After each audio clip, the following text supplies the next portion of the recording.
सन 1730 के राजस्थान के मारवाड़ में राणा अभय सिंह का राज था। वो अपने महारानगढ़ किले में फूल महल नाम से एक महल बनवा रहे थे, तो इसके लिए उनको लकड़ियों की जरूरत पड़ी। उन्होंने अपने मंत्री गिरधारी दास भंडारी से कहा, मंत्री जी, हमारे नए किले के लिए लकड़ियों का इंतजाम कीजिए। जो हुकुम। मंत्री बाहर आया और सिपाहियों को बुलाकर उनसे कहा कि नए महल के निर्माण के लिए ज्यादा से ज्यादा लकड़ियां लानी हैं। इसी के साथ मंत्री सभी सिपाहियों को लेकर गांव की ओर निकल गए।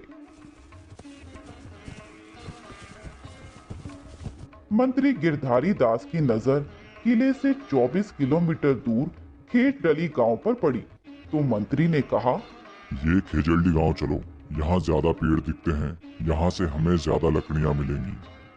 खेजल्डी तो नहीं जा सकते हुकुम, वहाँ विश्नोई समाज के लोग रहते हैं। वे पेड़ पौधे और जानवरों के रक्षक हैं, वे हमें पेड़ पौधे नहीं काटने देंगे हुकुम।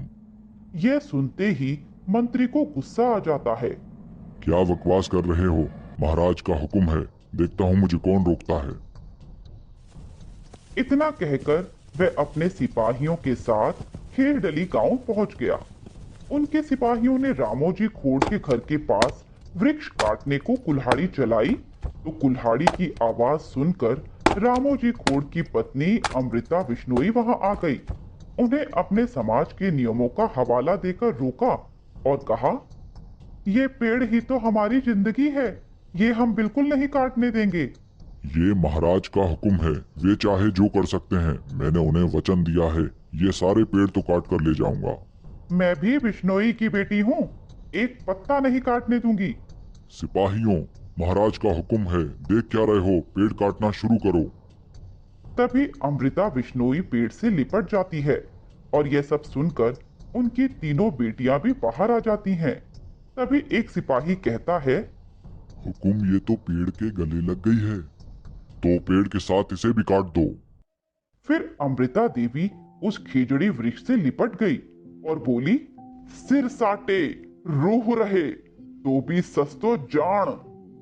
इस तरह अमृता देवी की तीनों पुत्रियों ने मां का बलिदान देखा और खुद भी एक एक पेड़ से लिपट गई।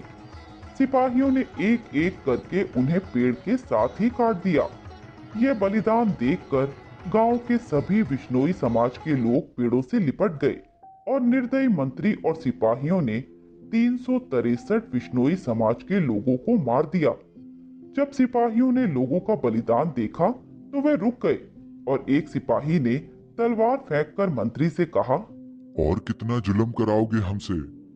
मंत्री ने गुस्से से कहा, गिरफ्तार कर लो इस कायर को। लेकिन सभी सिपाहियों ने भी तलवार फेंक दी। अंत में हार मानकर राजा के सैनिकों को वापस जाना पड़ा। यह खबर जब महाराजा अभय सिंह के पास पहुंची तो उन्होंने तुरंत ही पेड़ों को ना काटने का आदेश जारी किया और सैनिकों को दंडित भी किया।